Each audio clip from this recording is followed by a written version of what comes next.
tour of the galaxy.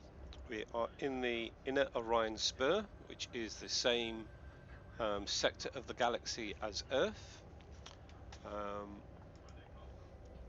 We will not be going anywhere near the bubble, or anywhere in about half the sector of the bubble. So this is the planned route.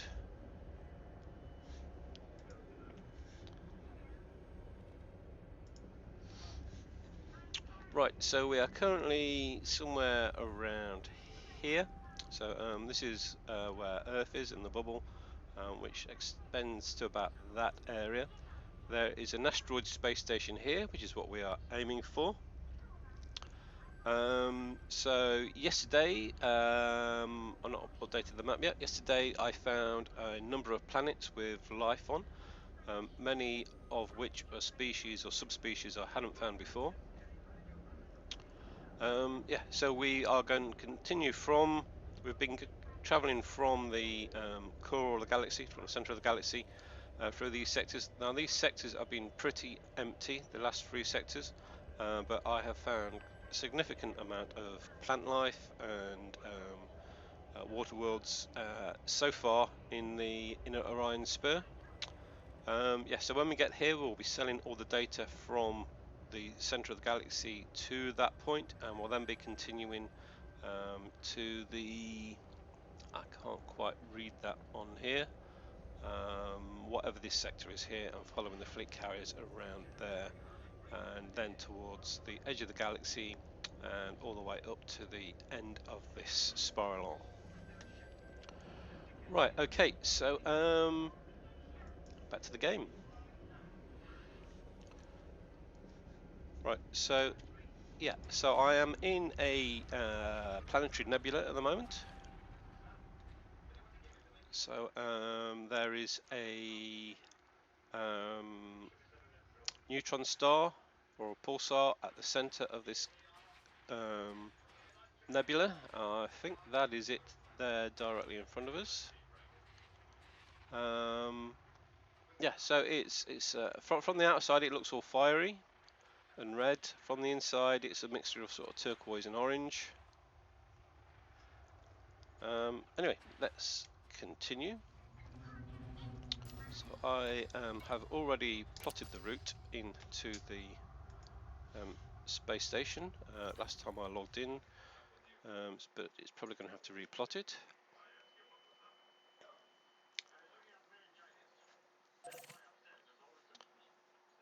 There it is. So it's 33 jumps to get there.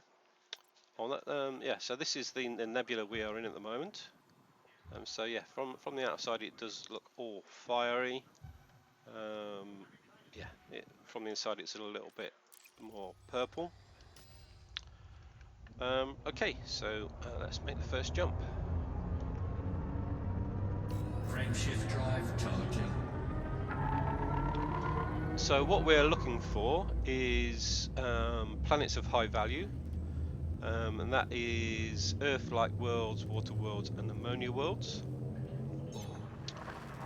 If we find any of those, we will scan the system, and then we will visit any terraformable planets, Earth-like worlds, ammonia worlds, or water worlds, and also any planets that have atmospheres that we can land on.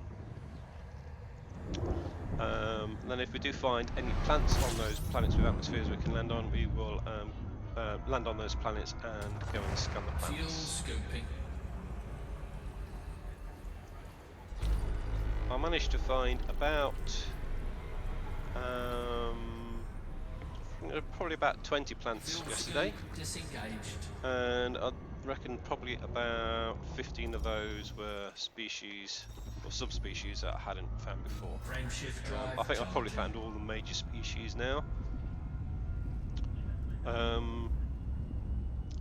But the major species then have subspecies, and then the subspecies come in different colours.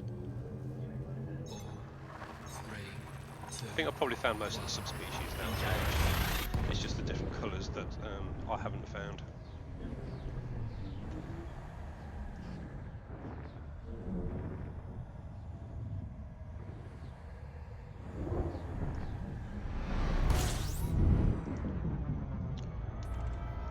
Right, so the route I've plotted in is 33 jumps. So that was the first jump, so it's 32 jumps now. I could probably do 32 jumps in about 40 minutes. But I am expecting to find quite a lot between here and there. And if I do find things on planets, that will take a lot longer. Right, so this is the whole range of planets, from very small things down here to massive gas giants up here. And we are only interested in things between Earth-like worlds, ammonia worlds and water worlds. So this small region here is where we're looking for things. So as you can see, in this system we don't have anything. So we will drive charging. go to the next system.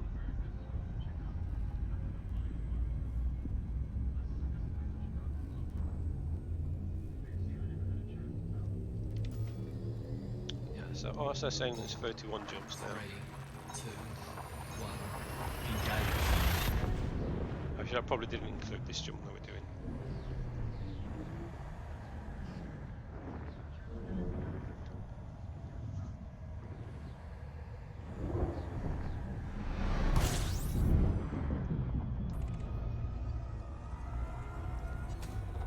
Fuel scooping.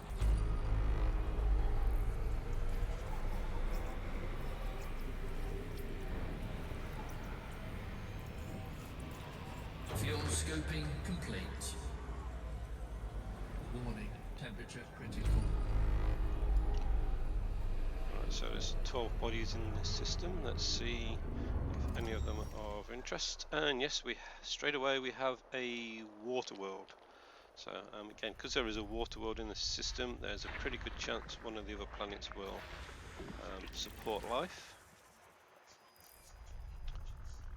Although there are only 12, I mean, yeah, the number of planets in the system can go a lot higher. Oh, that is an Earth-like world. Right, I missed that one. Right, so an Earth-like world straight away. They are worth the most, so scanning that will be worth 3.2 million. Scanning the water world will be worth between, I think it's about 1.9 million and about 3.2 million, depending on whether it's terraformable or not. So yeah, the water world is a moon of the twin planet of the water world and the Earth-like world. Again, having an Earth-like world will also massively increase the probability that other planets have life on them.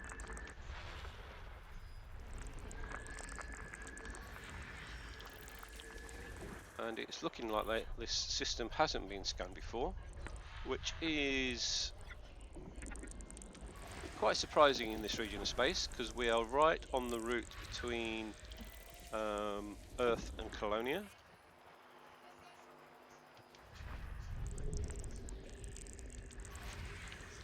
So yeah, the route between Earth and Colonia is the sort of the largest travelled route outside of the bubble.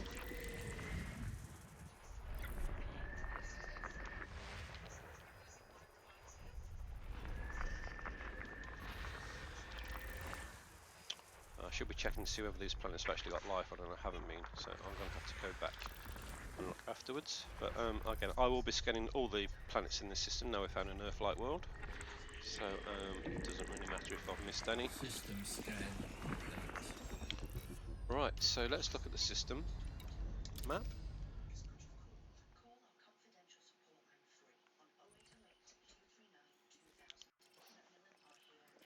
Right, so there will be the only planet that's likely to have plant life will be that moon over there, and that is a nice world, so that's very unlikely. Right, so we have the water world, the Earth-like world here. Are any of these right? So that's a candidate for terraforming, so that'd be worth a lot. I'll just a minute that. That's the water world I got selected. Yeah, all of these, all the first 4 planets are candidates for terraforming, so they'll all be worth about or yeah, about 1.7 million each. I'll scan the whole system as it's got an Earth-like world, and it does look like nobody has actually been here before, so it looks like I'm the first person in the system. Right, so let's plot a route for the I think it's the water world's the closest one.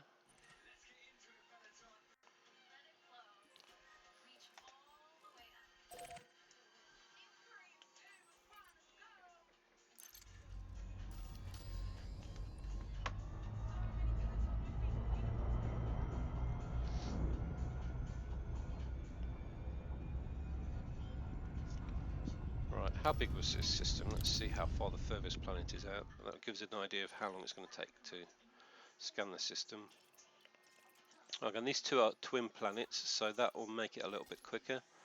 The furthest one out is only 5,000 years, so it's not too far.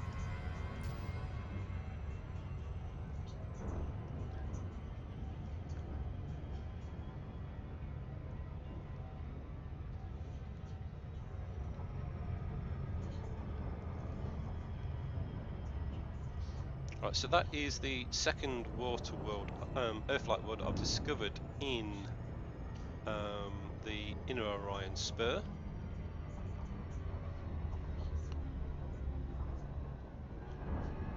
On this trip, I think I may have discovered some on the previous trip.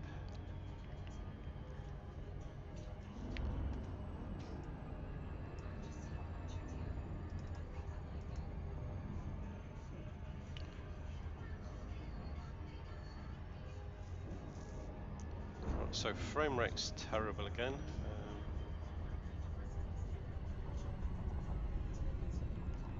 Right, so this is the Earth-like world.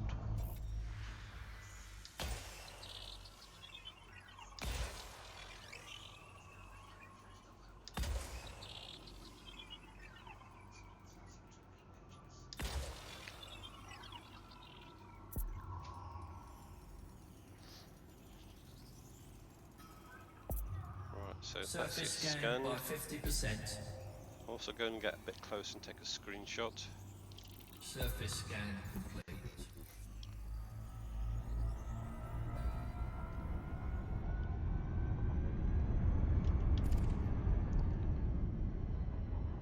Alright, so I wonder if we are close enough to the water world that I can get a screenshot that will include that.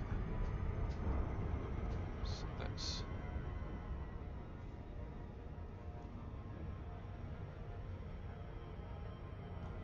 to include that, we'll need to be a little bit this side.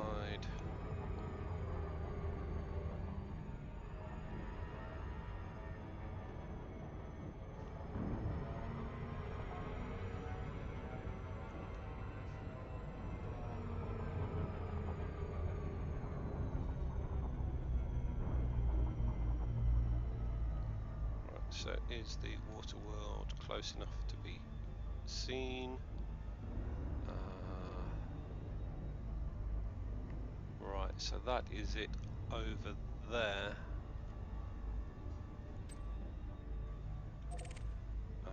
Yeah, it's looking very dark, so probably not. Right. Wow, that looks great. It's clouds.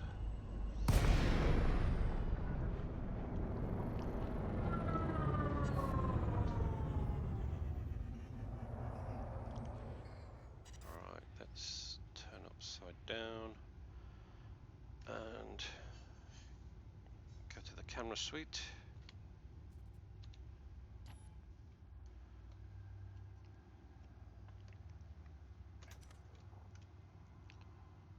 Yeah, where can we see that water world? No, we can see the galaxy. Nice nebula.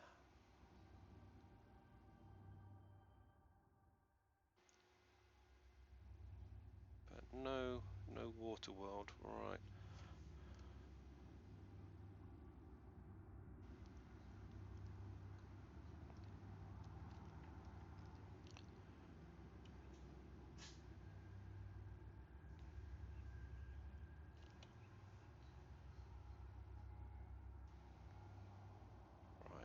how best to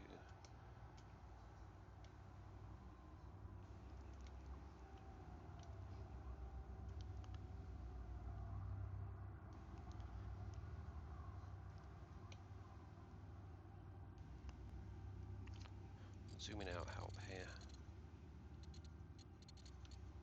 Yeah, problem if you zoom out, it sort of stretches the planet so it doesn't look round anymore.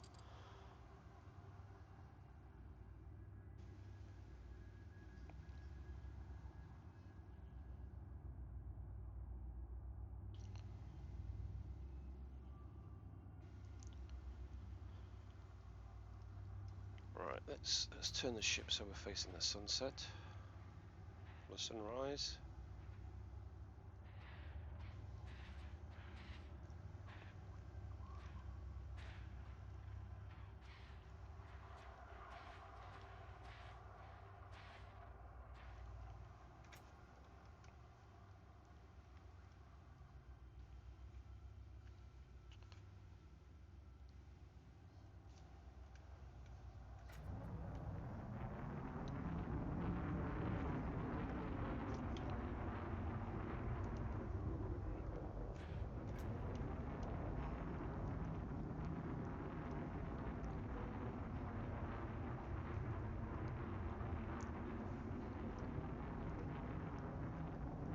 Let's get the ship right over into the corner. Right, I think that's about as much of the planet as we can get on there.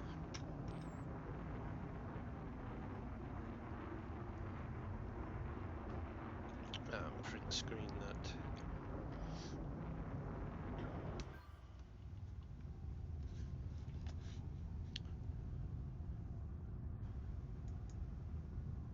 So many good possibilities for screenshots, and yeah, I can't take them all as a screenshot. Alright, so I'll save that file, get the name of the planet.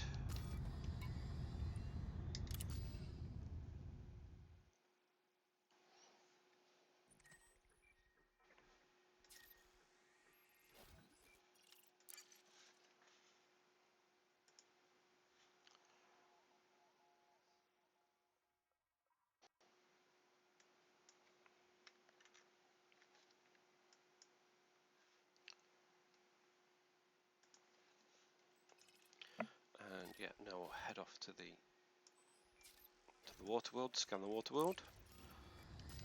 That is also terraformable, so it's worth almost as much as the Earth-like world.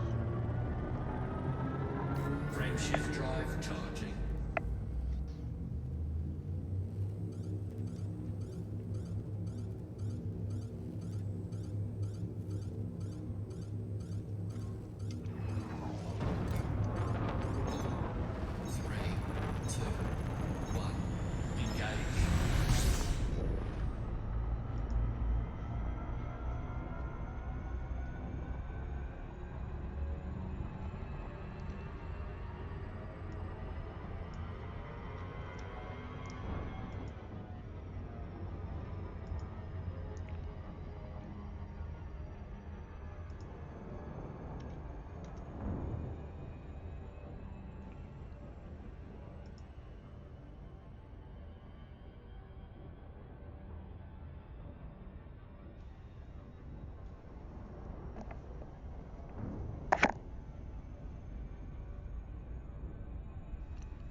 Right, so we should be escape the gravity of that planet now.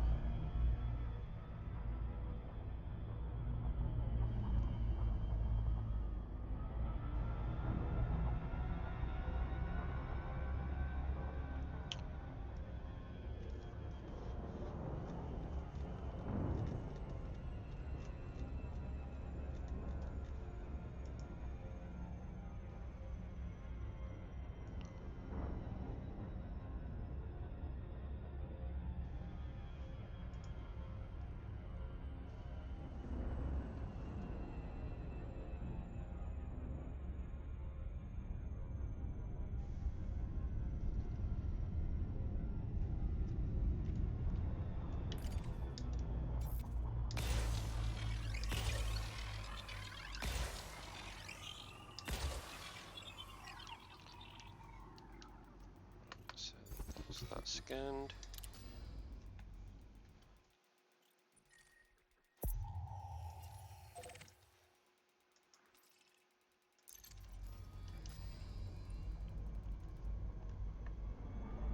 Surface scan complete.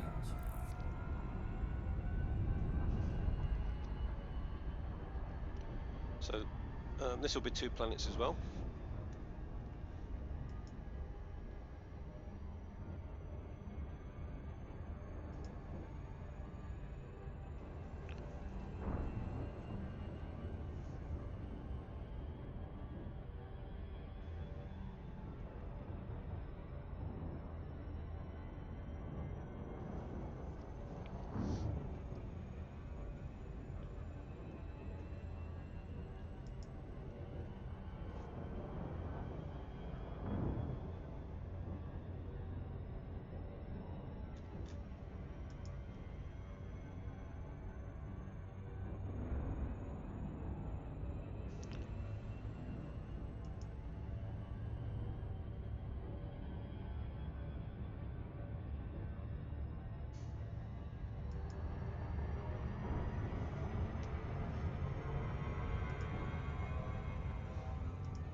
It's going in a little bit fast.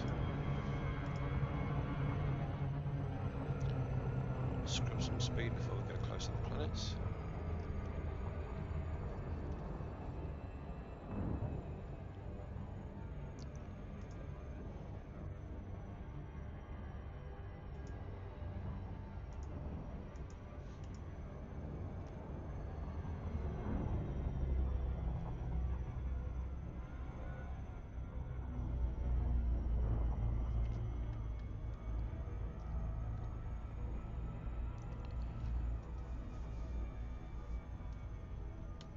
Right, so I've just looking at old data here. So I have in the past found at least 2 Earth-like worlds in the inner Orion Spur.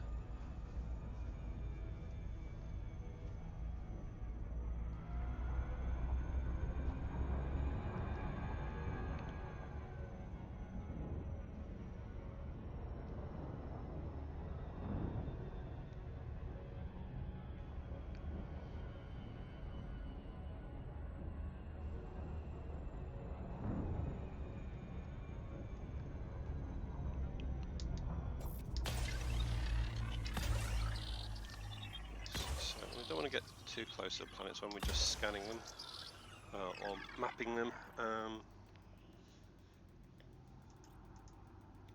because the closer you get, the longer it takes to get away from them. Surface scanned by 50%.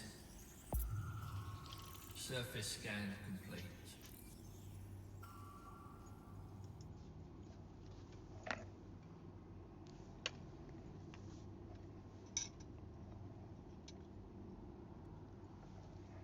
Yeah, so that's that one mapped, and the other one is not far away. I'm going to have to fly a little bit closer there to actually map it.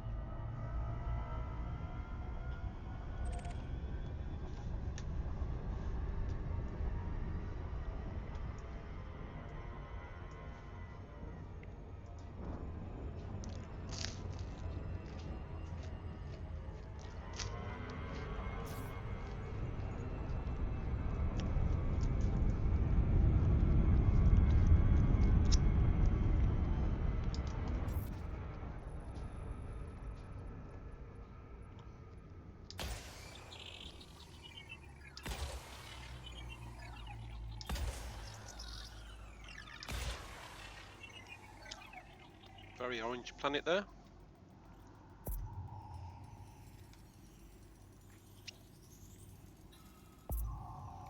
Surface scanned by 50%.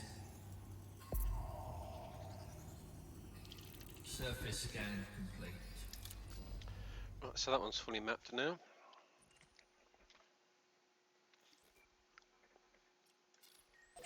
I think this one was also, oh no, that was not a candidate for terraforming. But yeah, as we're going to scan the whole system, it doesn't really matter.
Surface scan by 50%. Surface scan complete.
Surface scanned by 50%. Surface scan complete.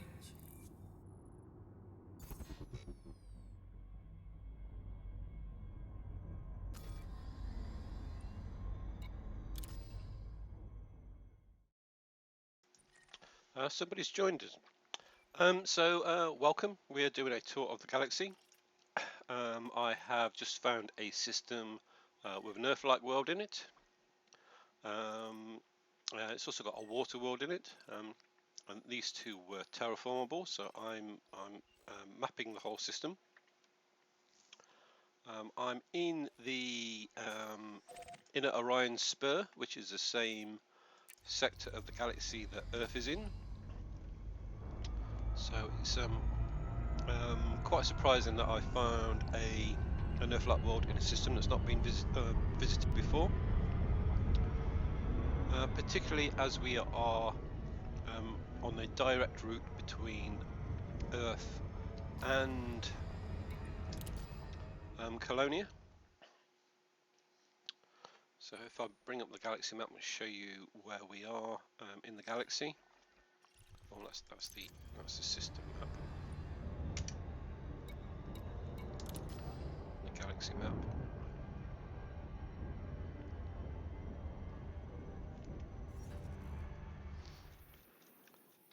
Yeah, so we're here. Earth is here, and Colonia is over here.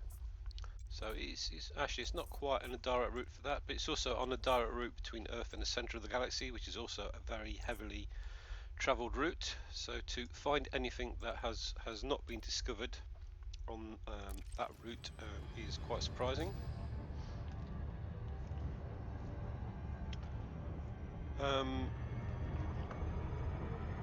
Yeah, so this was about 2 or 3 jumps in to the. Yeah, we started with 33 jumps to do, so this is just 3 jumps in, and I found an Earth-like world. Normally you can go for like 100 jumps and not find an Earth-like world. We are traveling to a space station, following the spiral arm of the galaxy. The space station is an asteroid space station. It's not one of the space stations near Sol or in the bubble. And then we'll be following the arm of the galaxy to the far edge of the galaxy, and then to the tip of that spiral arm.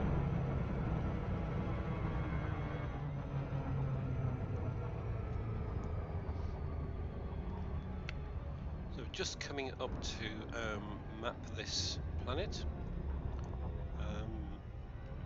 So it's telling me there it's a rocky world. Can't land on this planet, so we're not going to find anything of great interest there. But I'll map it because it's in a system with an Earth-like world, and I like to map the whole of those systems. So when it is, it's probably slightly bigger than normal, so when it's a little bit bigger than the arc, we'll be close enough to fire some probes. So about there. And it's going to need about 4 probes to fully map that. A nice nebula in the background there. Oh, and there's another one over here. And that is the center of the galaxy somewhere. Surface scanned by 50%. Surface scan complete. Right, so that's this planet completely mapped. Back to the system map and plot a route for the next planet.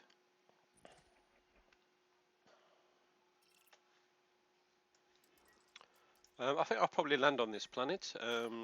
It's very unlikely that there will be life on there, but as it's the only planet in the system that you can land on, I think I may land on that as well. Right, so we just mapped that one, so we'll go to this one next.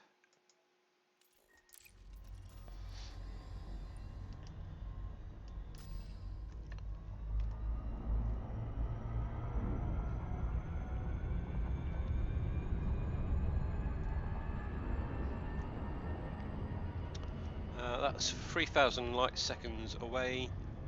to give you an idea of how far that is about 6 times the distance between the Sun and Earth. Yeah.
Surface scanned by 50%. Surface scan complete.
Right, so we're coming up to the next planet now. Yeah, so as we saw just so, we're about 4,000 light years from Sol. So that's not where I'm heading. It gives you an idea about where we are.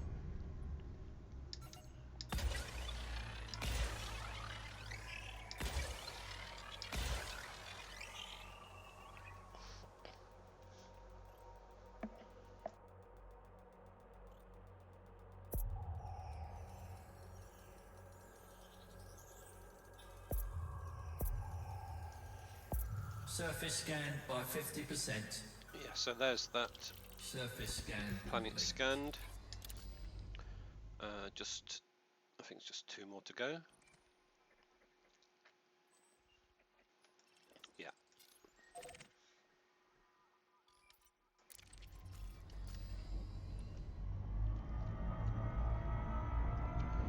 Right, so this one is right the other side of the solar system. So yeah, it's going to take a couple of minutes to get there. So while we're going there, I'll put the news on to see what's been happening. Scrivener's clan resists Orion University. The spacefaring tribe that lives aboard an ancient dredger has refused to allow Orion University to take possession of the vessel. Vox Galactica published an eyewitness account by freelance reporter Casey Kilpatrick from the Utshost PCC C290 system. Once the Scrivener's clan was found, it wasn't long before Orion University arrived. Their megaship, Scientia Eterna, remotely disabled the dredger's hyperdrive using a series of override codes. These had been unearthed from the university's archives, along with evidence that the ship, commissioned in 3088 as Dredger J403, legally belongs to them. Despite being unable to escape, the Scriveners had made a stand. All requests to communicate were roundly ignored. I've watched several craft try to dock with the dredger, only to be met with sealed airlocks and an electrified hull. It's clear that these people are unwilling to give up their homes simply because of centuries-old legislation. But it's also apparent that Orion University is interested in more than just reclaiming lost property. The Scriveners possess something that they refer to as a knowledge core, which contains everything that this scholarly society has learned during its long voyage. What discoveries might this database contain? And how far will the university go to get their hands on it? Torval Mining Limited requests resources. Pilots Federation alert. Senator Zemina Torval's new corporation requires deliveries of commodities to its megaship in the EGM 559 system. Constantia Torval, the senator's daughter and operations director of the company, provided details of the initiative. Now that we are a fully independent business, additional resources are urgently needed to continue providing services to the Empire. My goal is to ensure that the Torval name remains synonymous with efficiency and dedication. Shipments of geological equipment, microbial furnaces and mineral extractors can be delivered to the megaship Pride of Bitterwood in the EGM 559 system.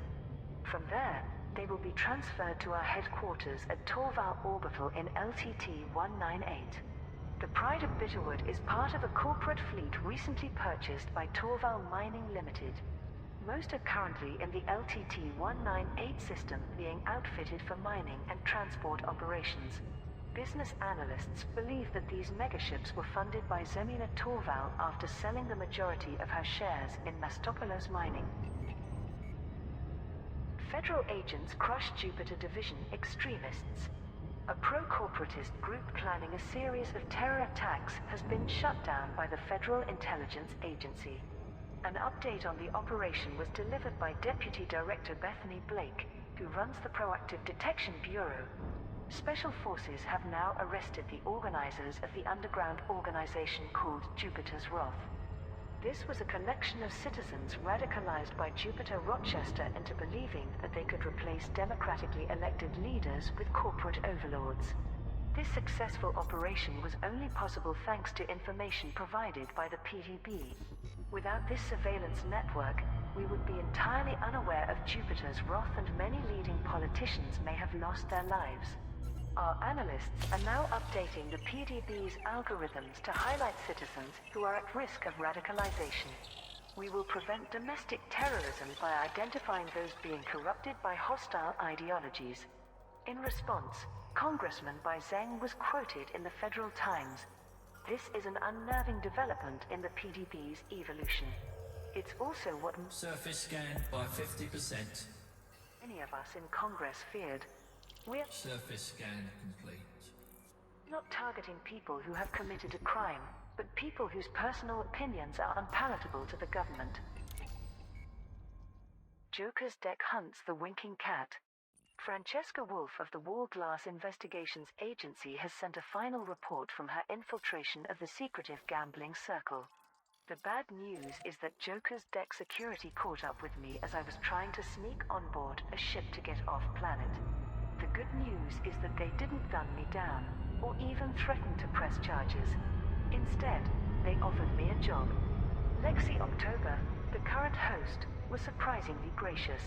Turns out she's a fan of the Galactic Mysteries pieces that Gunnarsson and I run, but more importantly, she believes we could give her what she really wants, the winking cat.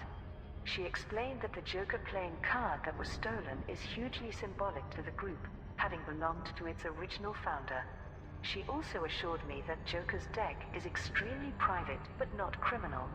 Its members sign legal waivers, and there is a strict honor code to ensure all bets are paid.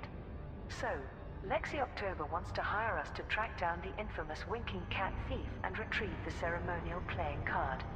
This may also be a way for her to save face with her fellow super-rich gamblers, who are understandably unhappy about the exposure. Eric Gunnarsson, Wolf's detective partner, added, "It's a huge relief that Wolf is safe, but what has she got us into now? Will we really be able to catch the winking cat? I wouldn't bet on it." Scrivener's Plan Dredger located. Pilots Federation alert. The dredger inhabited by the nomadic Scrivener's clan has been found within the Uchost PCC C290 system.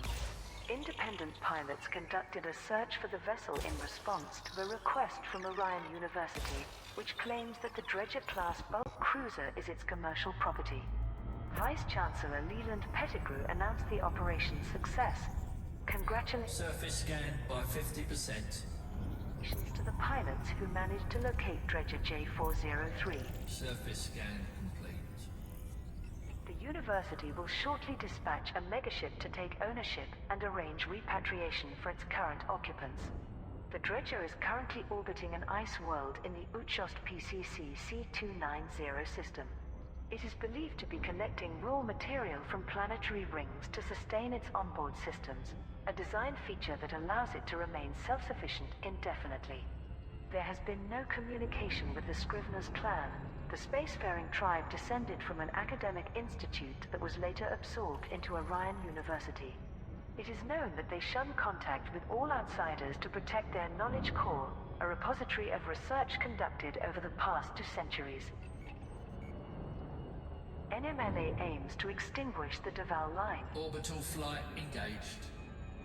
The Neo-Marlinist Liberation Army has taken responsibility for the attack on Dyson City Starport in the Parisa system. The primary targets were Imperator Hadrian Duval and his wife Lady Astrid Minerva Duval, who is pregnant with him. I'll pause the news there as we're landing on the planet. Yeah, I'm just doing this to get first footfall. There's nothing on the planet for me to actually scan.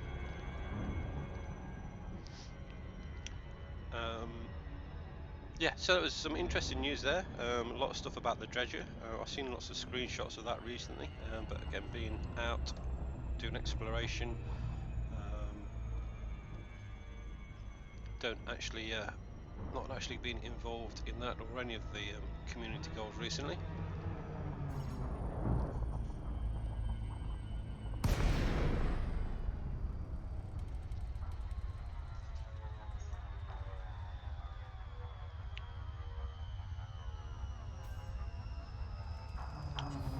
So this is the first time I've actually landed on a planet without an atmosphere for a while.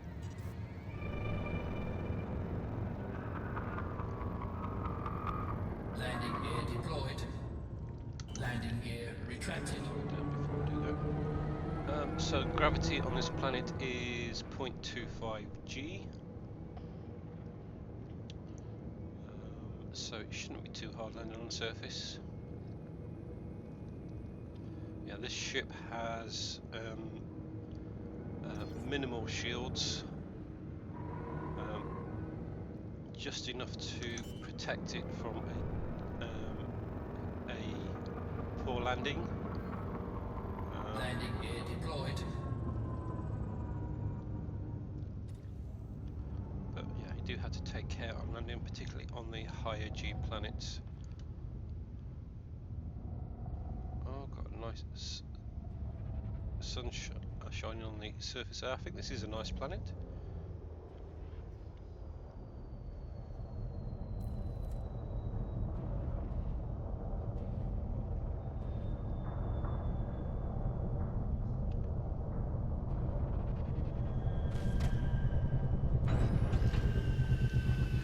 So that was a relatively soft landing there, and it still did 25% damage to the shields. Right, so yeah, all I'm doing here is getting out, getting first footfall. So I've got everything, mono and everything in this system, and then we will continue towards the space station.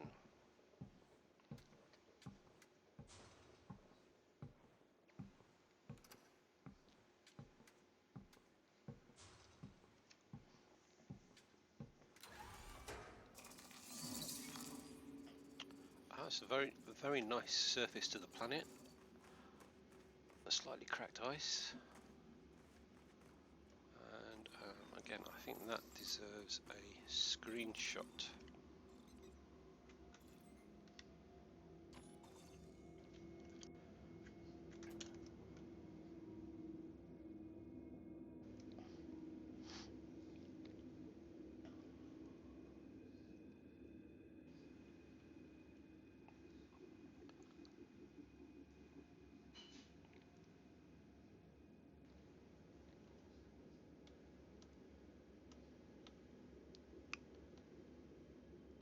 I'll be a bit higher up so I can see that ice surface a little bit better.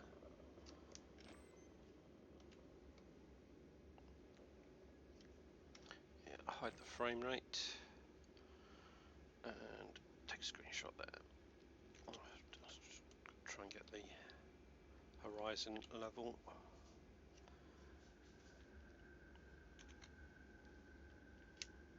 Right, so let's save that screenshot.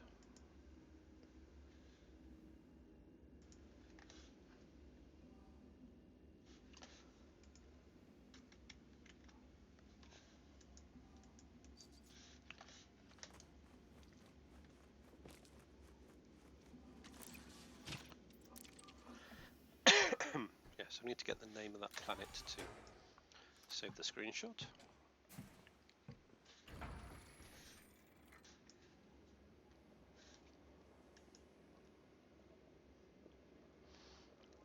And right, so the name of the planet is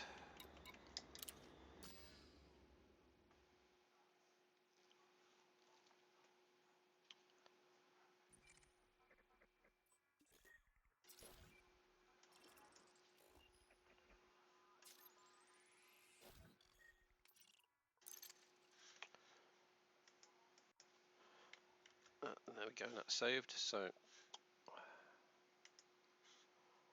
right, so now I'm going to take off and start heading towards the space station again.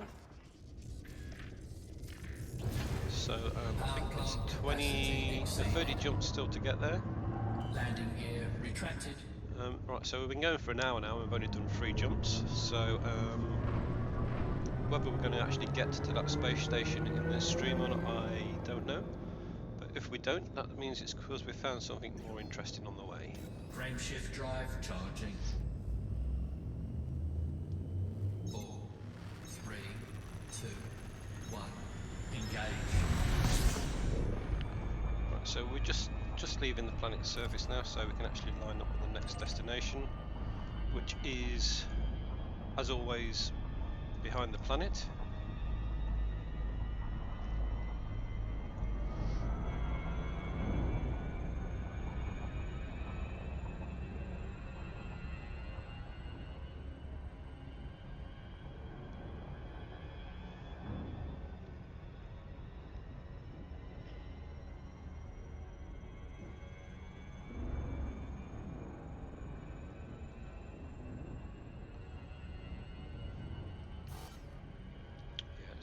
still obscured by the planet.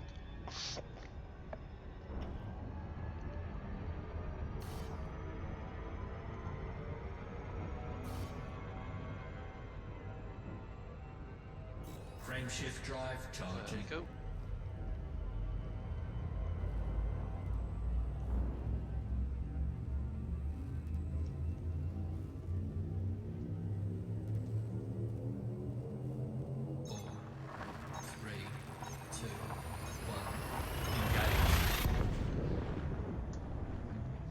So I've got 2 people watching at the moment. Are either of you Elite Dangerous players?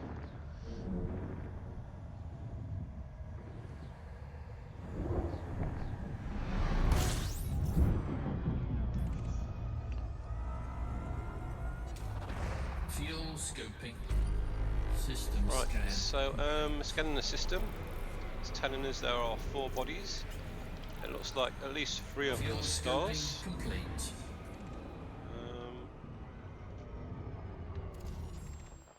Yeah, it looks like all of them are stars actually. So yeah, there's nothing in this system to actually go and view. Frameshift drive charging. So we'll just head off straight to the next system.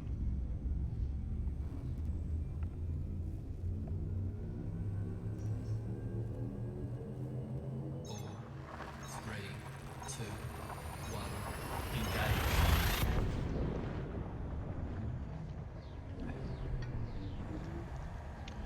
Yeah, so when I'm jumping between systems, it takes a minimum of about 45 seconds in each system. A little bit longer if you are refueling and scanning the system, Fuel as I'm scoping. doing. Yeah, so at the moment we're flying around the sun, refueling, Fuel scoping complete. and I've also scanned the system to see there are 24 bodies in there, so I'll do that while I'm refueling.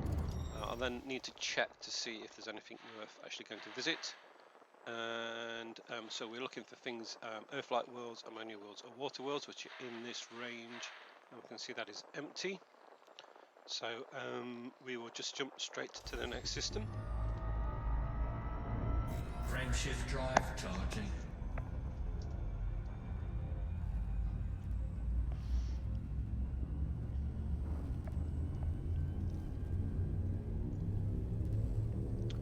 Again, what we're hoping to find it is another Earth-like world, like in the system we've just left. But hopefully we'll also have planets in there that we can land on with atmospheres that will have plant life on there. And then we'll go down to the planets and search for the various forms of plant life and scan those. So to do a full scan of each species, you have to get 3 different samples from a certain distance apart, and the distance varies depending on the type of plant. Complete.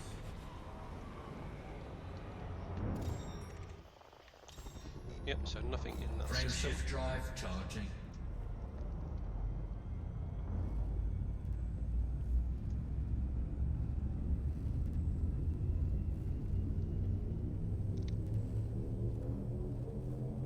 Four, three, two, one.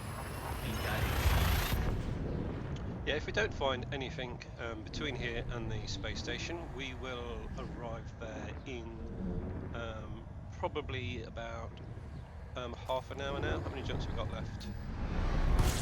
Maybe 35 minutes. 26 jumps, so that will be about half an hour, maybe just a little bit longer. Fuel scoping complete. Yeah, so we're going 4 bodies in this system. That's not very many, and it's just a gas giant. So Frameshift drive charging. you can't land on gas giants. They're only good if they have rings for mining. And as we're on an exploration trip, not a mining trip, we'll just head off straight to the next system.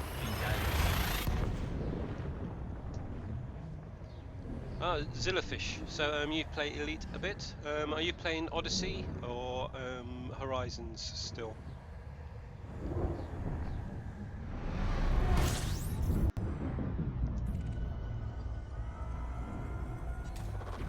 Fuel scooping.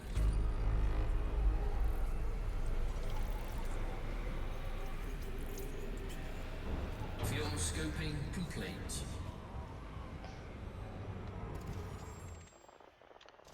Yeah, nothing there either. But there were some. Oh, they're just asteroid clusters. If I see anything down in this region here, it's normally notable stellar phenomenon or a fleet carrier. Again, if it's notable stellar phenomenon, I will also go and explore that. And if it's a fleet carrier in the deep space support array, Frameshift I drive will go and visit charging. that. But that I'm not likely to find by chance because I'm aiming at those specific targets while I'm travelling. 4, 3, 2, 1. Engage.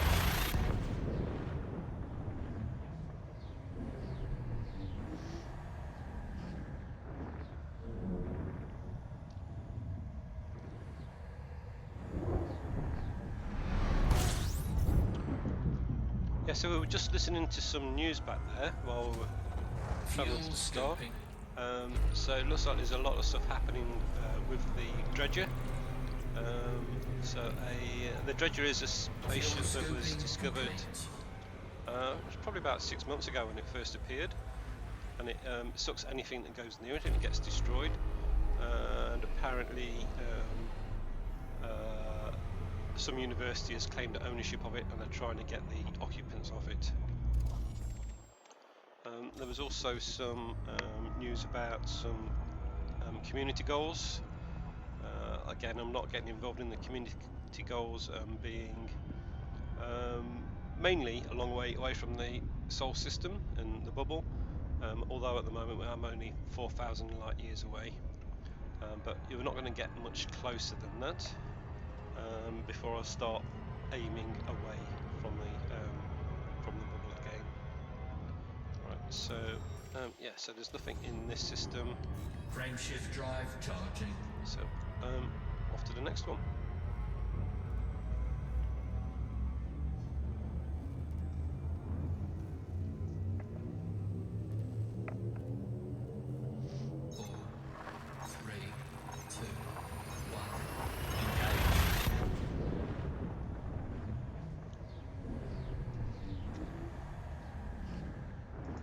So I'm just going to show you a map of the tour.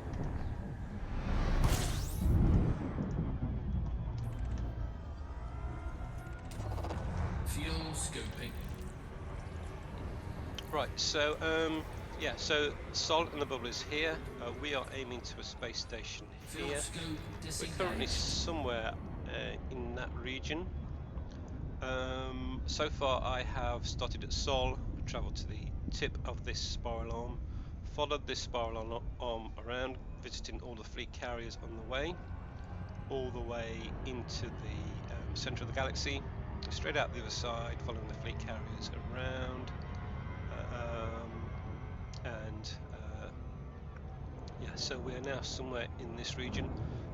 If you're watching on Twitch, you can click on the About section. That will give you a link to this map. And if you click on any of these,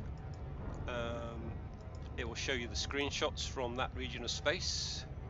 And if there was a stream from there, it will have the link to the stream as well. So again, you can also make those bigger. I click on that. So yeah, please have a look at that if you're interested in the tour of the galaxy. There is also up here a link to the discussion board or notice board. If you want to post any ideas of places to go to, you can place those on there, and I will, if they are in a region of space I haven't been to yet, I will go and take a look at those.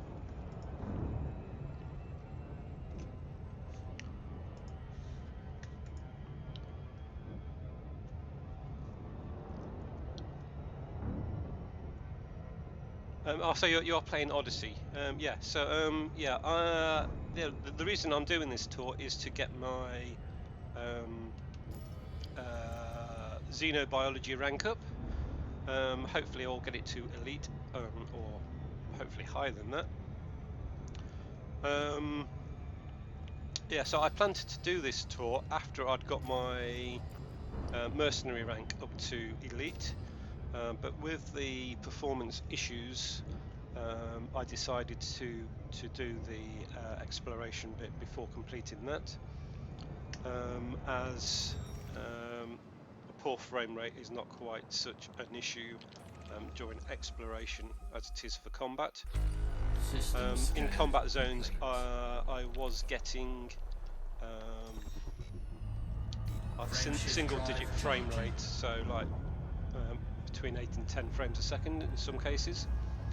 I have got a better graphics card since then. Now I'm streaming at the moment, which means my frame rate is a lot lower than it could be, because OBS Studio does hammer the frame rate quite a lot. But if I wasn't streaming, I'd probably be getting about 100 frames a second now, or at least well over 60. Hopefully the update that's coming out next week will improve that even more. Fuel scoping. But yeah, we'll have to wait to see on that. Again, hopefully not long after that, they'll be able to start working on getting it all working for consoles again. Although I suspect that the performance issues are so bad that it wouldn't be really doable for consoles. Frameshift drive. Yeah, I think they've got something seriously wrong with their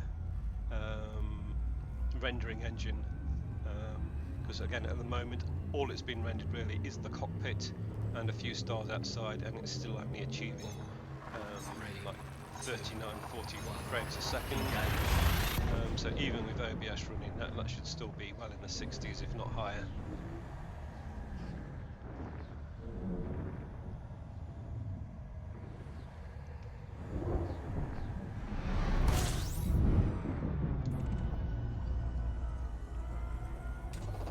Fuel scoping.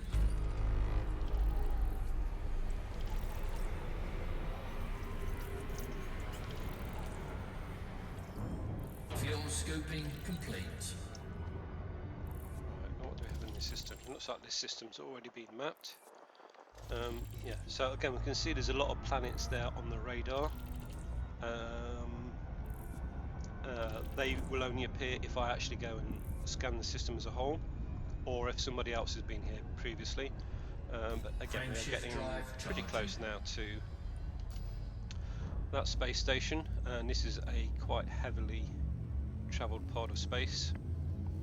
Yeah, for a majority of this trip I've been out in regions of space that has seen very little human travel, so probably 99% of the stars in those regions would be unvisited, and the only ones that are visited are ones that have been targeted from maps as destinations, and yeah, because I've chosen them as a destination, it's automatically somewhere that someone's been before. So they tend to be the only systems I go to where it's been viewed previously or visited previously. But we're seeing here, even though we are on the route, still quite a large number of these systems are unvisited.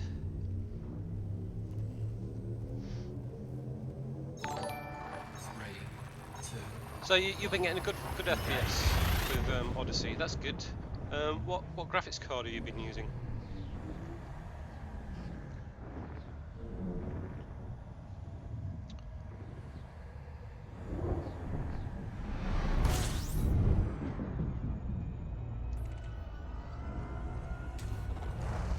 I think part of my problem is my graphics card is a little bit too powerful for my motherboard. My motherboard is now probably about seven years old, probably a bit older than that. I certainly had it before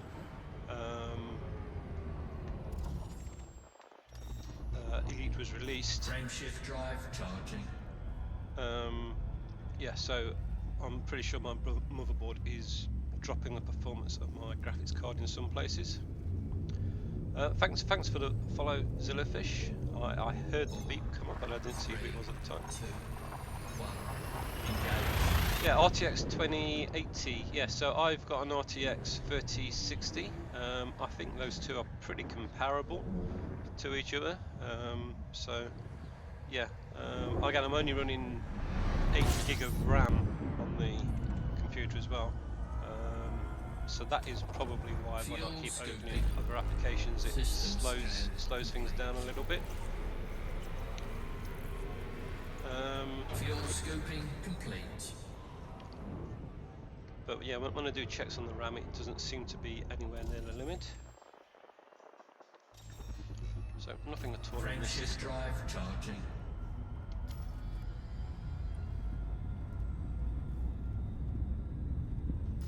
So 18 jumps still to go. 4, 3, 2, 1, engage.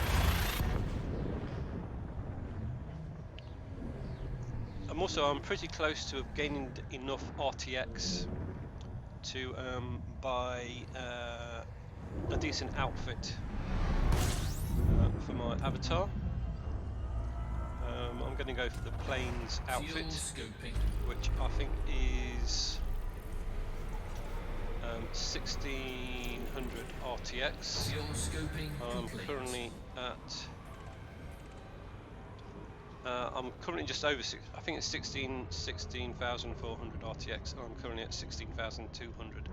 So that's just a week away from being able to get the new outfit.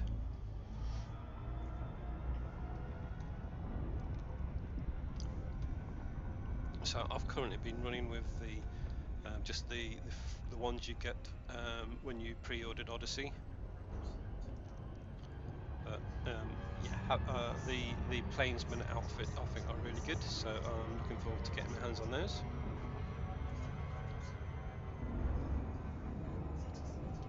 Frameshift drive charging. Did I not check the system? Yeah, I did. Frameshift drive charging.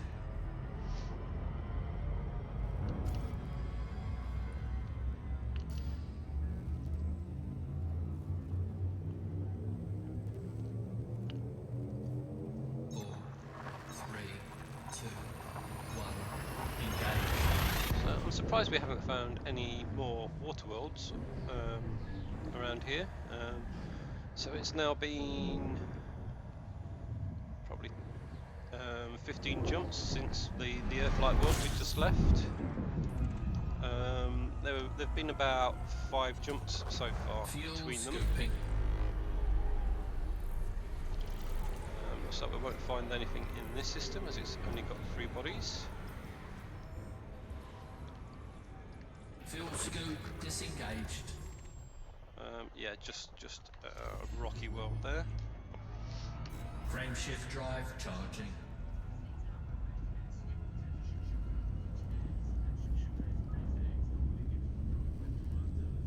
Yes, so in Odyssey, I got all the Odyssey engineers, got my main weapons up to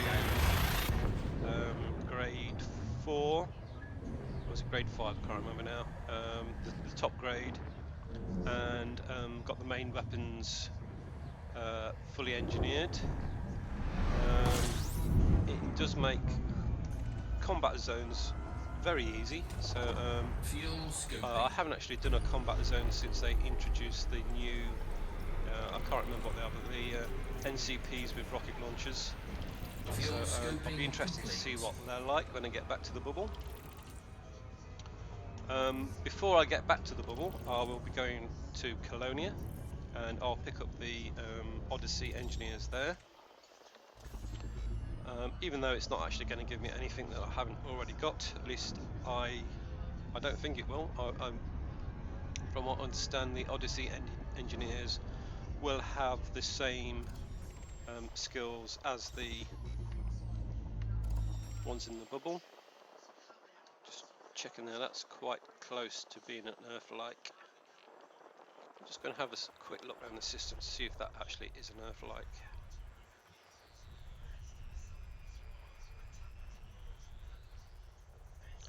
That's not it. Right, so I think that's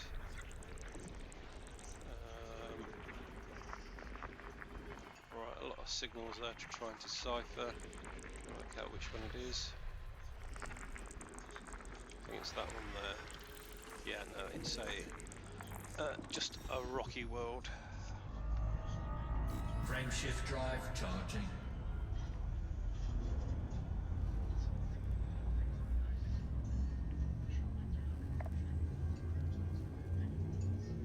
Yeah, so we've just got somebody else join us. Welcome to the tour of the galaxy. 3, 2, 1, engage. We are currently passing very near to the bubble, where a majority of the human activity is, although we will be totally ignoring it and going straight past. Fuel scooping. Yeah, so now I'm refueling and scanning the system. Fuel scooping complete. So this system has been visited previously. As you can see, that all the planets here are on my radar. But we do have a water world, so I will go and scan. Let's scan the whole system. Am I far enough away from the sun? I'm not going to overheat. Yes, I am. Right, so we are looking for planets where it says features have biological features. I'm not interested in geological features. So far they have none. I will go and map the water world in this system, and we'll see if there are any other worlds as well that will be worth visiting. As this system has been visited before by Katsuki, that means I will not get quite as much money for scanning the planets.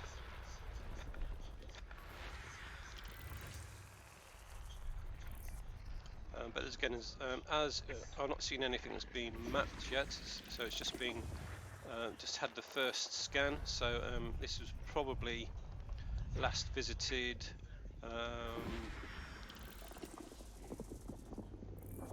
before they introduced the new full system scanner. So back then, all you needed to do is just run an initial scan on the system, and that gave you the location of all the planets.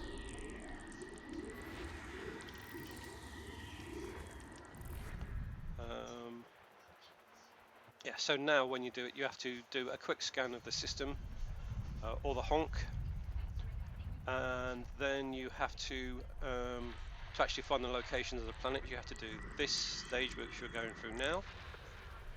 So there is the water world. So yeah, to basically interpret the data you get from doing the initial scan, you have to do this, which involves pointing at the planet and tuning in on it. So each planet has like its own frequency depending on how big it is, and that will give you more information about the planet. And then you can actually go to the planet and map it, and that will give you even more information. Right, so getting close now, just a couple more to go. I've not actually been taking too much notice about whether or not the planets have life on them, so I'll maybe have to go and visit some more. Scan complete. Right, so that's the whole system scanned. So let's see now what we have in this system. Right, so that's the water world. That's the reason we stopped in this system. The blue halo around the planet indicates it has an atmosphere. The blue arc indicates we can land on there. So there are no planets that have a blue halo and a blue arc. So I won't actually be landing on any planets in this system.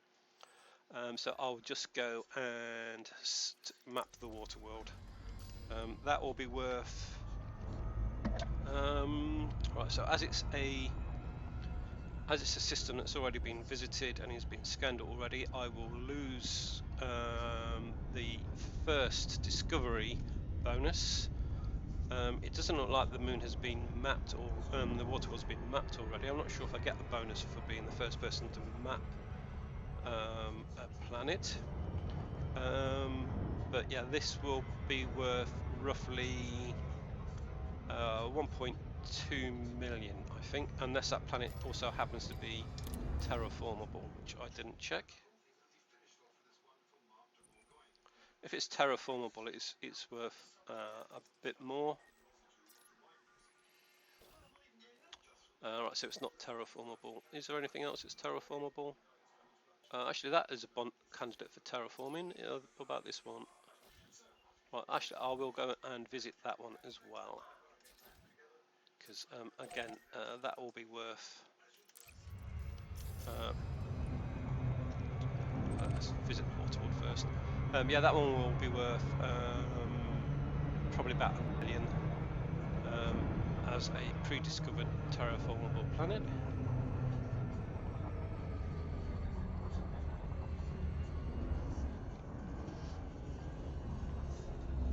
I did find a nice chart on Facebook recently. Showed the value of all the planets and how much money you get for just doing a scan of the system, interpreting the system, mapping the planet, and how much you get if it's first discovery bonus. So this has been mapped previously. So yeah, I'm not getting the. Alright, so it was also first discovered by a different person, I think. So yeah, so that means it must have been after the Surface scanned by 50%. system scanning options were brought in. Surface scan complete. Right, let's now plot a route back to that terraformable planet.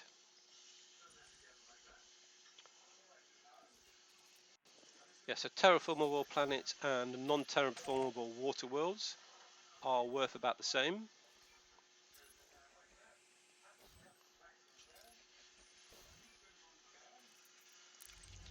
And again, if you have a terraformable water world, it's worth almost as much as an Earth-like world.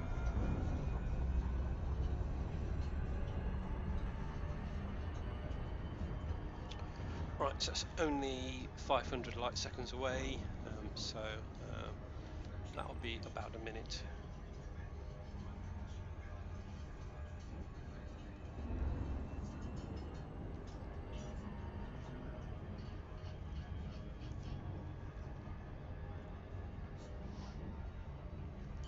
Right, how many jumps? So we've got 14 jumps now to get to the space station.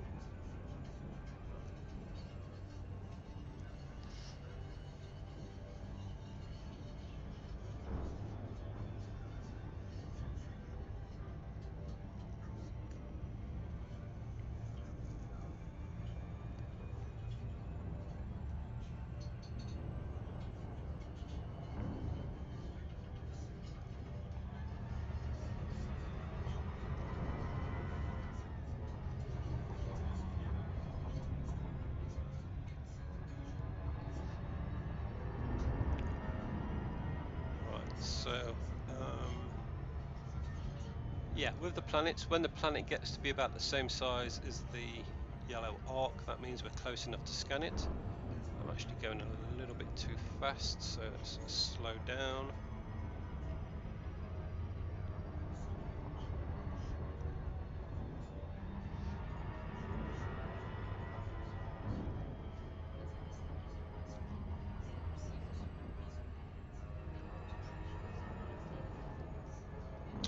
So I think the amount of money you have to earn from exploration to get to elite is, I think it's about 300 million.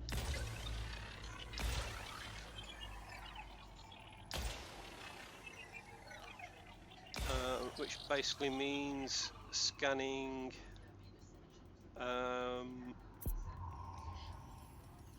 300 of these planets. Surface scanned by 50%. Surface scan complete.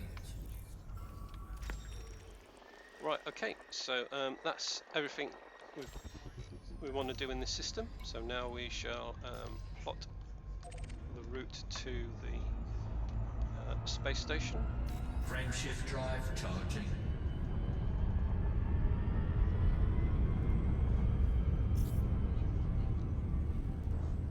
Right, so the ship I'm in is an Anaconda.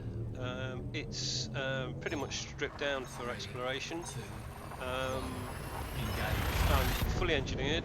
So at the moment the top jump range I think is about 81 light years, possibly a little bit less, because I'm carrying 2 SRVs, which I didn't do last time I toured the galaxy. But last time I toured the galaxy, I lost an SRV. It got impaled on a spike on a volcanic world. And yeah, I just couldn't get it off. So far on this trip I've lost 1 SRV. That fell down a hole that I couldn't drive out of, so I thought it'd be a good idea to have 2 SRVs.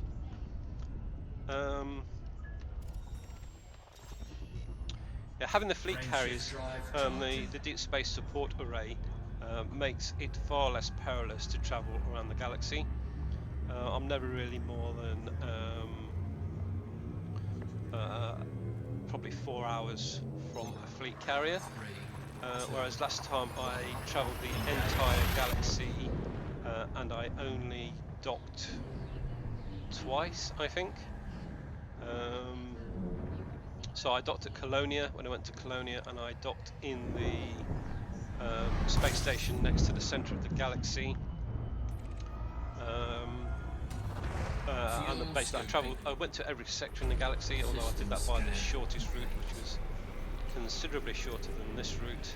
And I was only my target then was to just visit one form of life in each sector of the galaxy. So now I'm hoping to get quite a lot more than just one for each sector, because last time I did it was before Odyssey, and you didn't actually get anything for scanning them other than a codex entry. Did I check that system? Yeah, nothing here. Frameshift drive charging.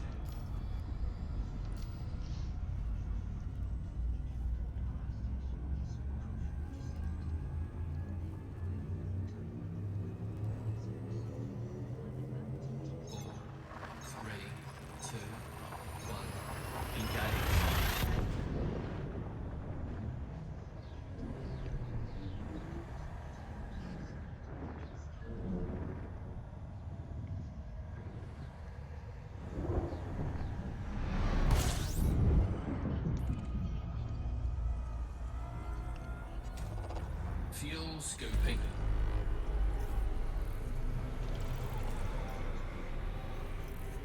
Right, so fuel scooping complete. Only 3 bodies in this system.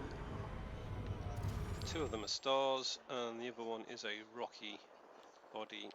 Just retune that back to Earth-like. Yeah, so in the full system scanner, I try to leave it tuned at the gap between Earth-like and rocky worlds. Then I'll know if there's anything to the right of that line, then it is a planet of interest. Frameshift drive charging. Oh, I'm still a bit close to the sun to jump out. Frameshift drive charging.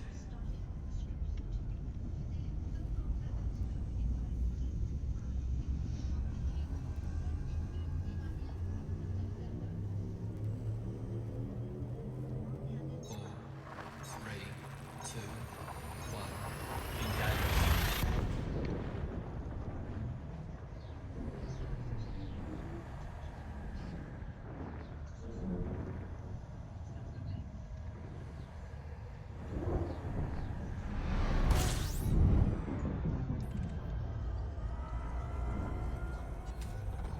System scan complete.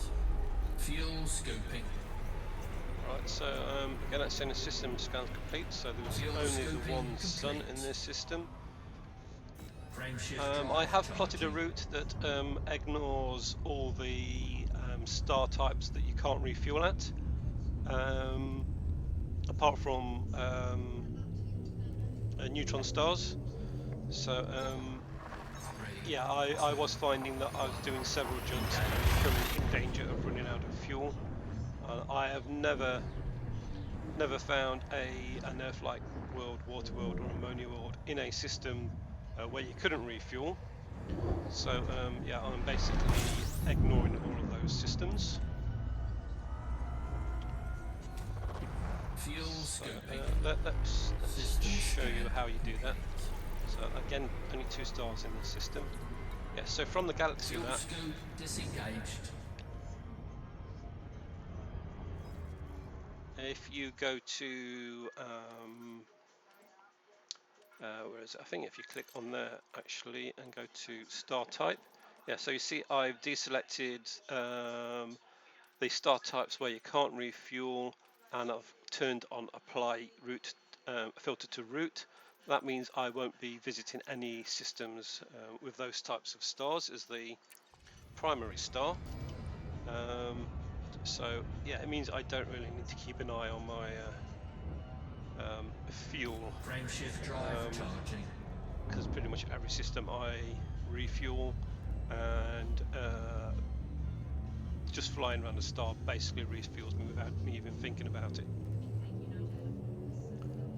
4, 3, 2, 1. Engage. Yeah, so yeah, Asp's excellent ship. Not got quite the same jump range as an Anaconda, but there is a since I did my first exploration trip, which was just to Fuel Sagittarius A scoping. and back. They have brought out a double engineered frameshift drive, which you can get from Fuel human scoping tech complete. brokers, I believe, and that will get your ASP up to a Warning, jump range temperature of about critical. 77 light years. Probably even better if you don't want to carry an SRV and larger armor. Alright, so we have a water world here, so we'll scan the system. Just get away from the planet, so I'm not away from the star, so I'm not refueling. Yeah, so yeah, if you are using an Anaconda, I do recommend getting the double engineered level 5 frameshift drive. I went through and upgraded all my ships that have the grade 5 level 5 frameshift drives to the double engineered one. Actually, I think there was one combat ship where I didn't do it because it's not quite as sturdy as the normal frameshift drive. Right, so it looks like everything else is behind the star. Ah, there we go. There's another planet.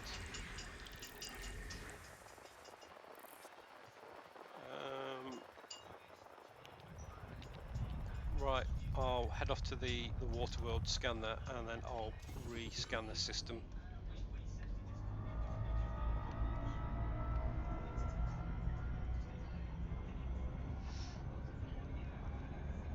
Yeah, when I first went to the galaxy, it was before to the centre of the galaxy. It was before engineers were out, and I actually travelled all the way to Sagittarius A and back in an ASP that had a jump range of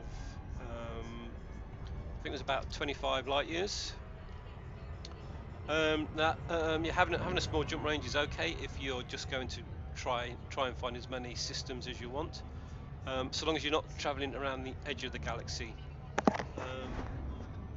As I'm planning to go to the tips of each of the spiral arms, the stars are much further apart there, and quite often, even with a jump range of what is the jump range of this ship?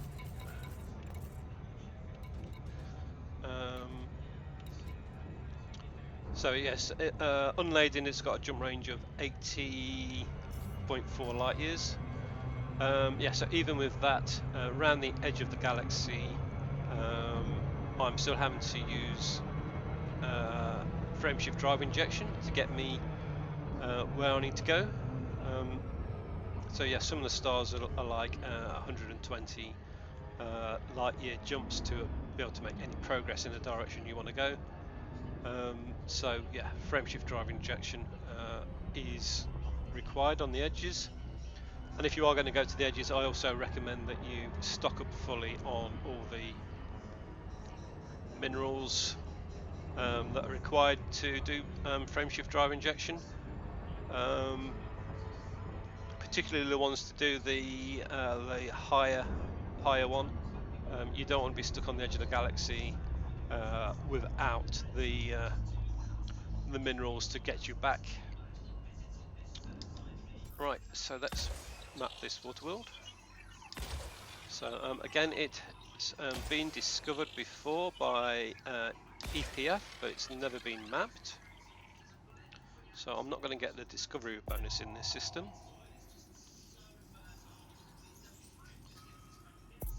So when that's completed, I'll map the rest of the system, see if there's any other planets of interest. Surface scan There we go. complete. Right, so let's see what we can find. Right, so it looks like the planets are all in odd orbits. There's one. That's probably both of them actually.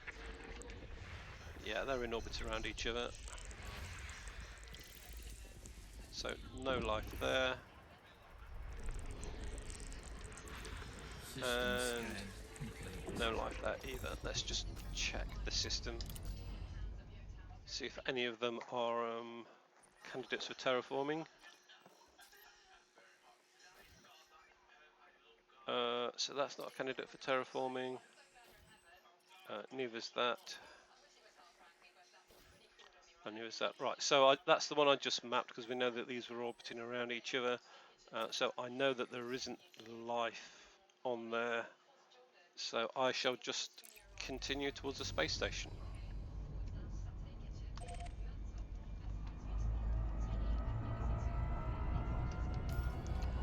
How many jumps we've got to do? 8. Frameshift drive charging.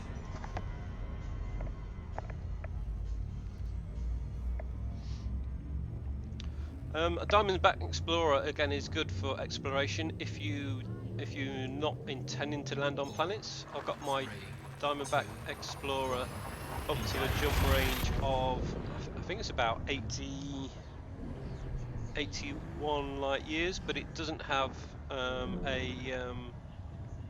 SRV installed. I'll just use that for getting into places quickly. But again, it's much cheaper than the Aspect Explorer. Fuel scooping.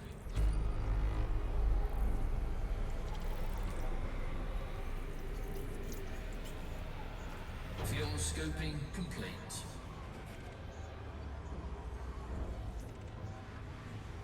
Warning, temperature critical.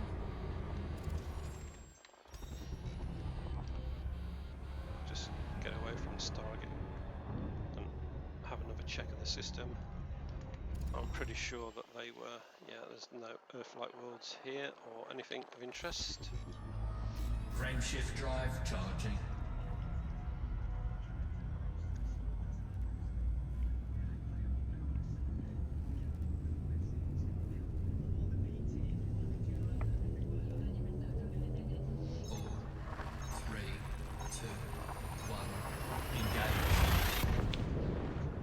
So have you done any the xenobiology since Odyssey has come out? You scanned any plants yet?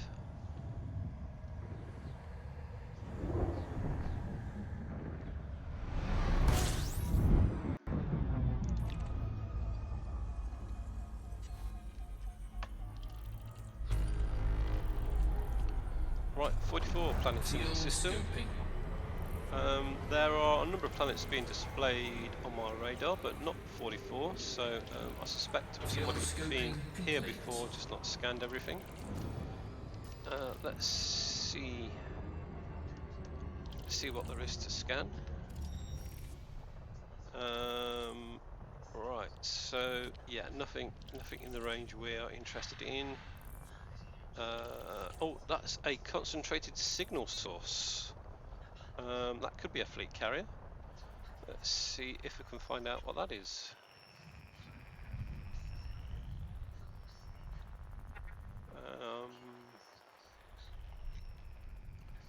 Right, let's just check to see if there's a fleet carrier in the system. That might be quicker.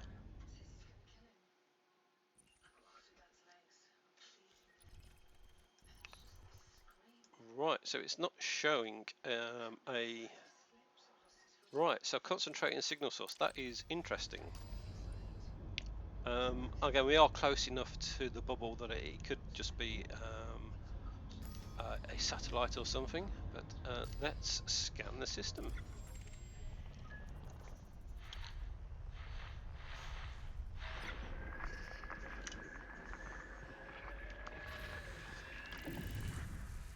Let's start eliminating some of these blobs so that we can work out where the signal source is.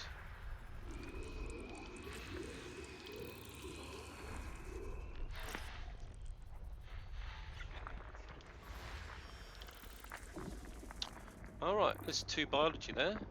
I will go and visit that.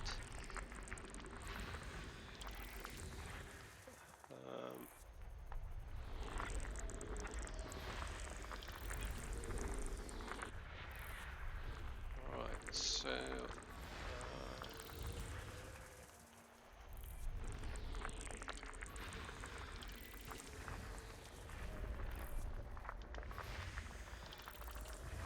that looked like an interesting coloured world as well. I've not landed on a world of that colour. Right, so here's another gas giant. Has that got any moons? Yes, it has. Geology 2. Not interested in planets with geology in. They're useful if you're trying to stock up on minerals, but I'm pretty much fully stocked on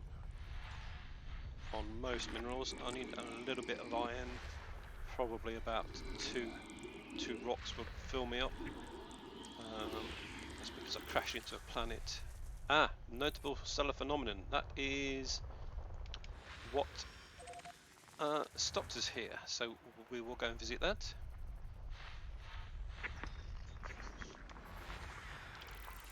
Geology 2.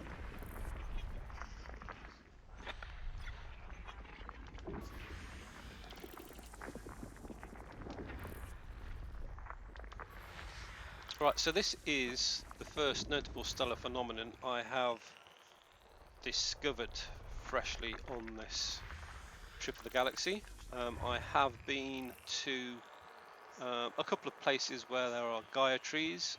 They are near the tip of the galaxy.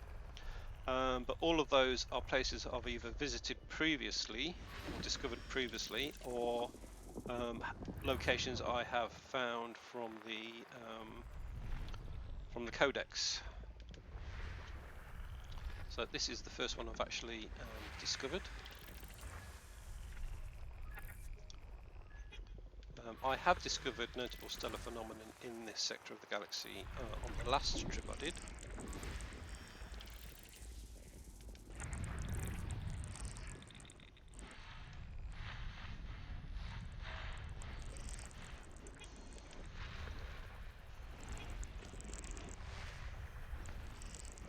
Right, so again, more lot of geology, very little, just that one planet with biology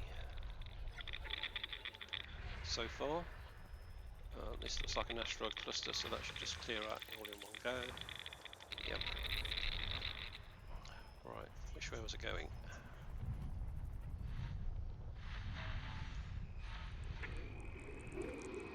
So again, another couple of gas giants, and again they've probably got a couple of moons.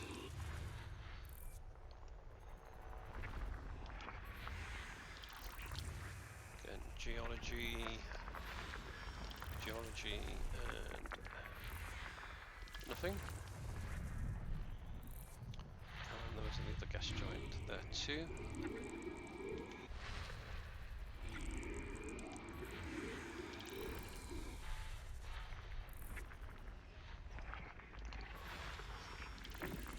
Right, so that's got geology on it.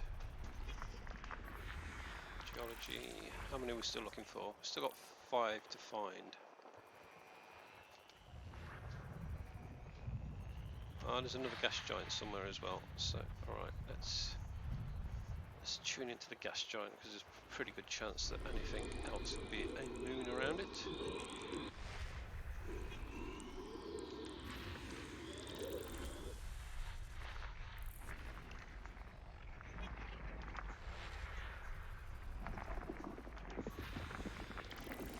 Right, geology.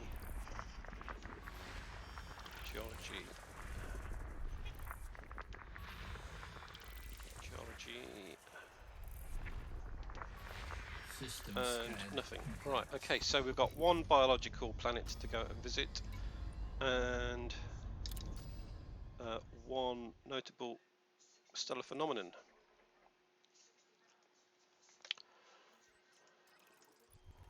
Right, so normally when I find notable stellar phenomenon, I would scan the whole system. So I suspect the life is either on that planet or that one there. They're the only two with atmospheres we can land on.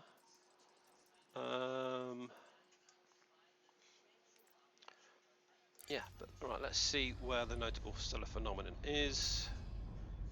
I think I targeted it. It is. Let's start by going there.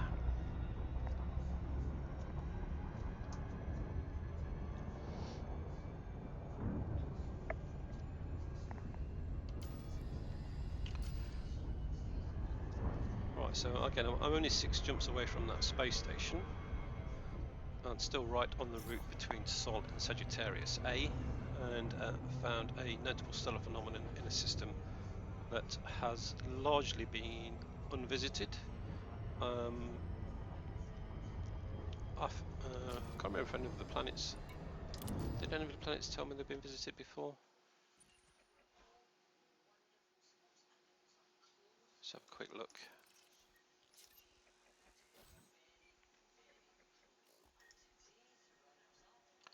Yeah, I got a feeling this system hasn't been discovered.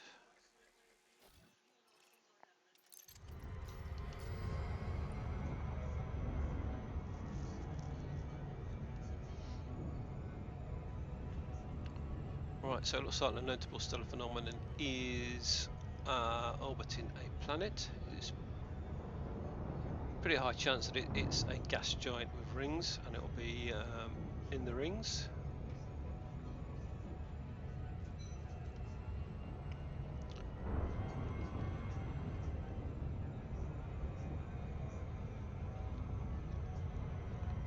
Yeah, so it's looking like it's right on the edge of the rings of that gas giant there.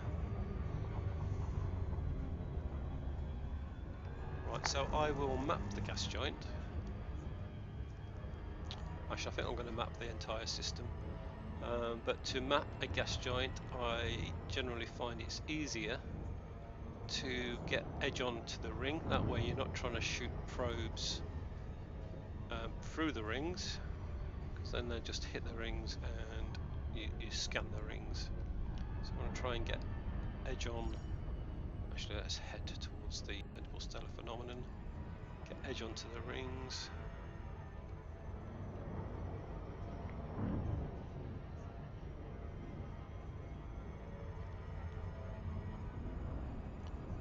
So that's looking like a pretty big gas giant. So I'll probably want to stop about there to scan it, otherwise I'll get into the rings. Right. So yeah, let's fire one into the ring if we can hit the ring. That's the ring. We'll fire one at the centre of the galaxy. Right, so this is 22 probes recommended. Surface I'll scan complete. aim to do this one in I think it's 12 that I try and get these in. Right, so I basically start by firing a cube at it, so got top, bottom, front, back, left and right, and then I will hit all the corners to fill in the gaps. So it'll be the corners of the Surface cube. scan by 50%.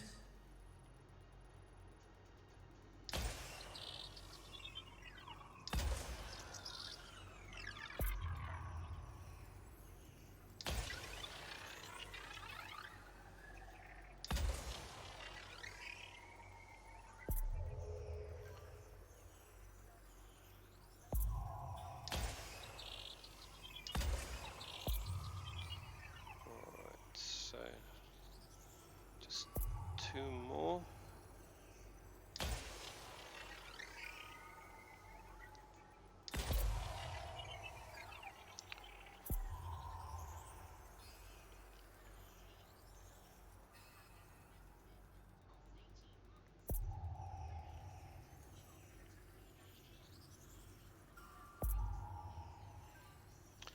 There we go. So that is the gas giant mapped.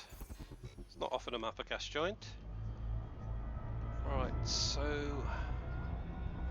to the noticeable stellar phenomenon, which does look like it is inside the rings.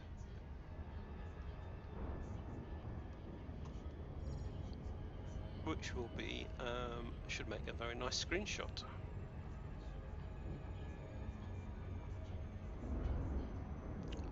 Try and avoid crashing into the rings.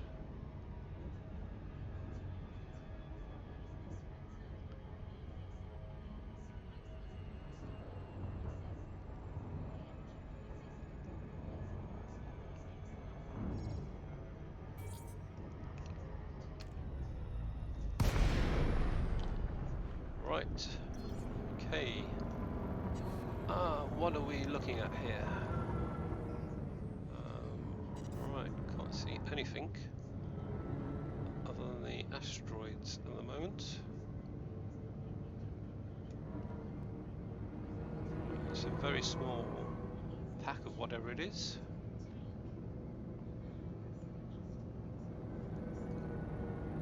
Or is it these? Oh no, still in front of me.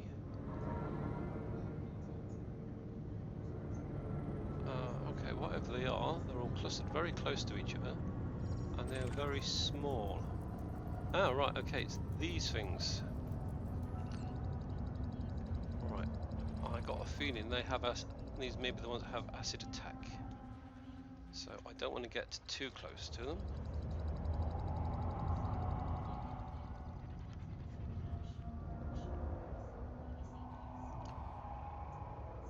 Right, okay, so I think I'm going to deploy the camera suite to get a good picture of it. Let's get a little bit closer.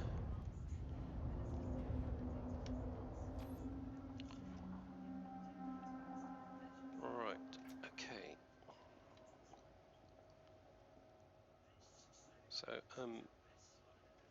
these are very small.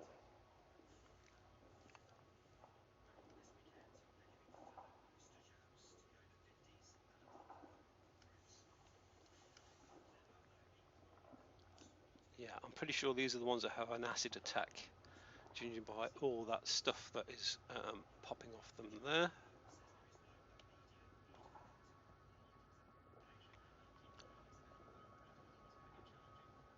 Right, let's try and get a good screenshot. Where is the ship? Right, so the ship's there.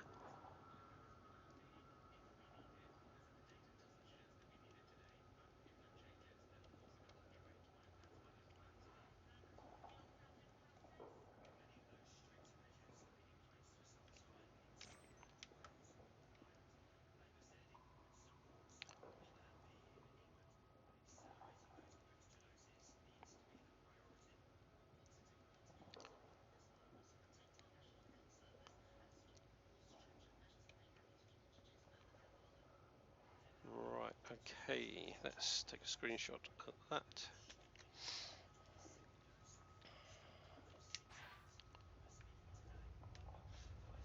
Alright, so I'm going to save the screenshot.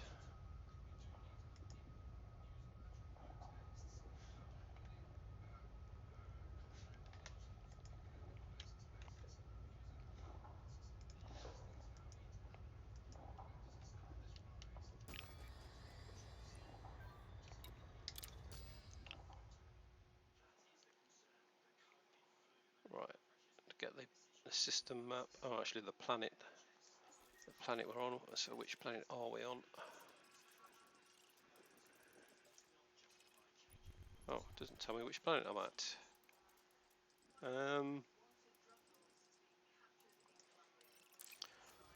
Alright.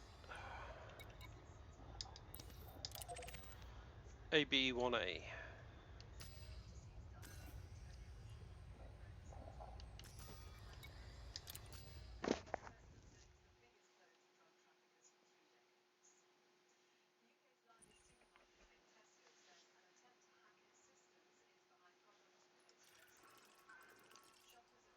Oh, still not telling us. Alright, AB1A, there we go.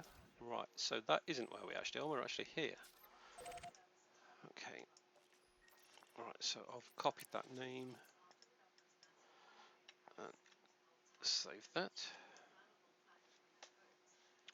Right, let's scan it now because I've not actually scanned it yet to find out precisely what it is.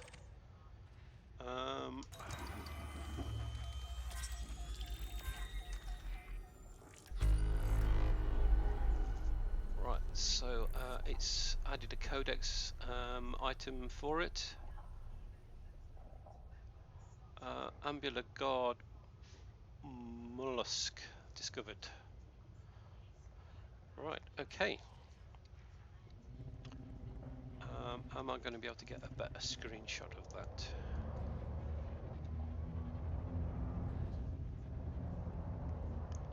Again, I don't want to get too close to it and frighten it because, yeah, I think these are the ones that do have the acid attack. Let's go for another screenshot, see if we can get a better one.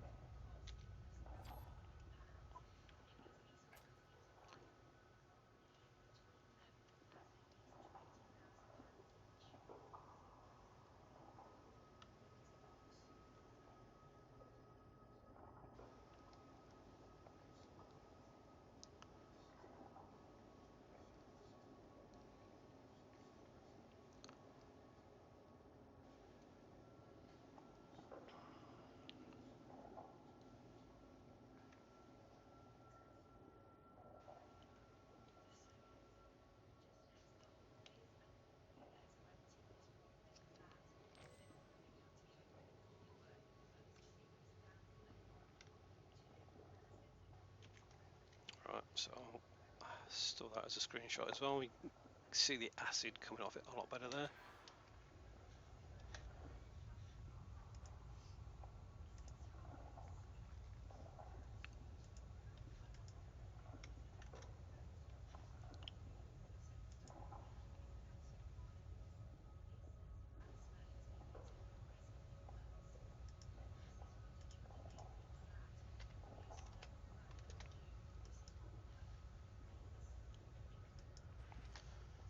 Right, okay, I'm going to back off a little bit and then turn my lights on because I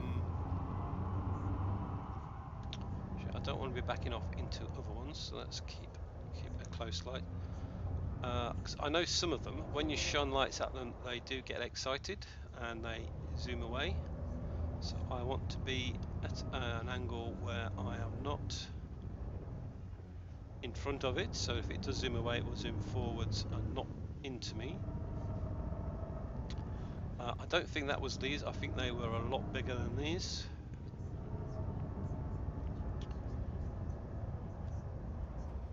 Right, so I can't actually see it because right, let me deselect it.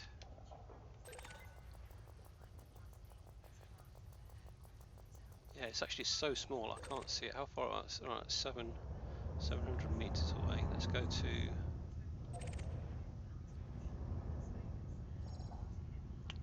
just see it there. That's 200 meters away, and it's not pointing at me. Right, okay, so let's turn the lights on, see if it jumps.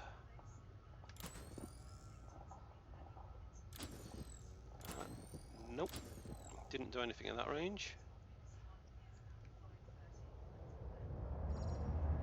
Let's go a little bit closer. Right, so that is now 100 meters. Let's try that again.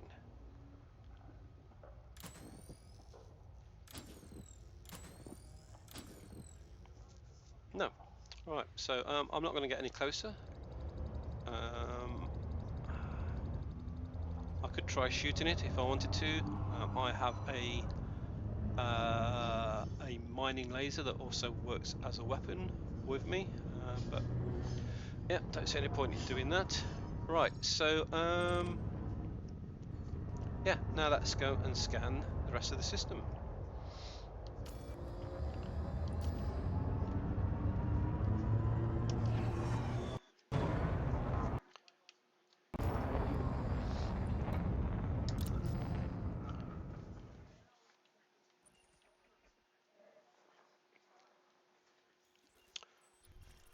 Right, so yeah, there's actually a lot of planets in this system, and it's going to take a long time to do that, and I don't think you guys are going to find it that interesting. So let me just let's just go to the system that I think has life on it, the planet I think has life on it, which seemed to where it was an interesting colour, which doesn't look like either of those. I seem to remember it had like purple stripes on it, a white planet with purple stripes. Was that one of the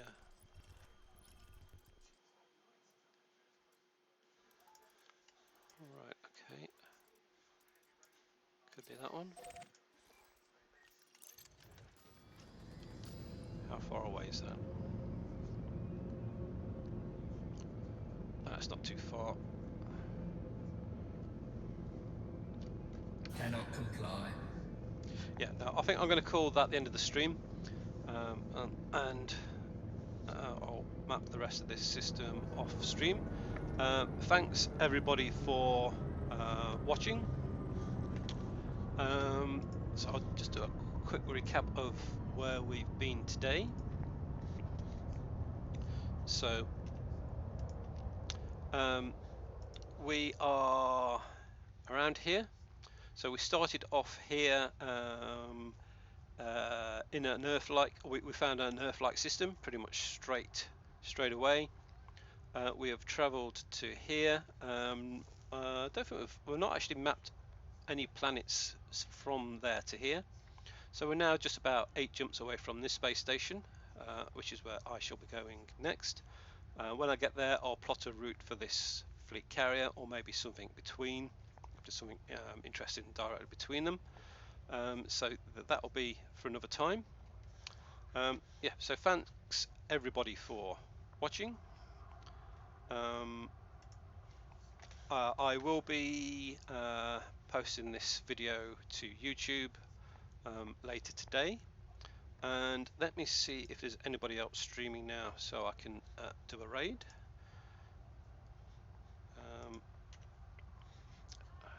Right, is there anybody else streaming now? Yeah, so yeah, nobody I'm following is currently streaming. So I'm just going to call the stream and end there. Oh, right, so Zillafish has said a few more things. So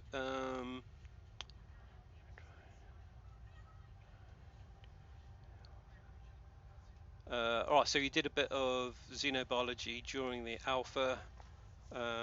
Yeah, they had that silly game during the alpha where you had to stop the spinny things in time to do the scanning, which I'm very glad they got rid of. Yeah, again, the actual process of going through and scanning the plants is pretty boring. The only reason I'm doing it is for completeness. to get myself up to elite in all 6 categories. So I'm already elite in the first 4, and when I get back to civilization or possibly Colonia, I will work on the mercenary rank as well to get that up to elite. So yeah, I suspect now that I have a fully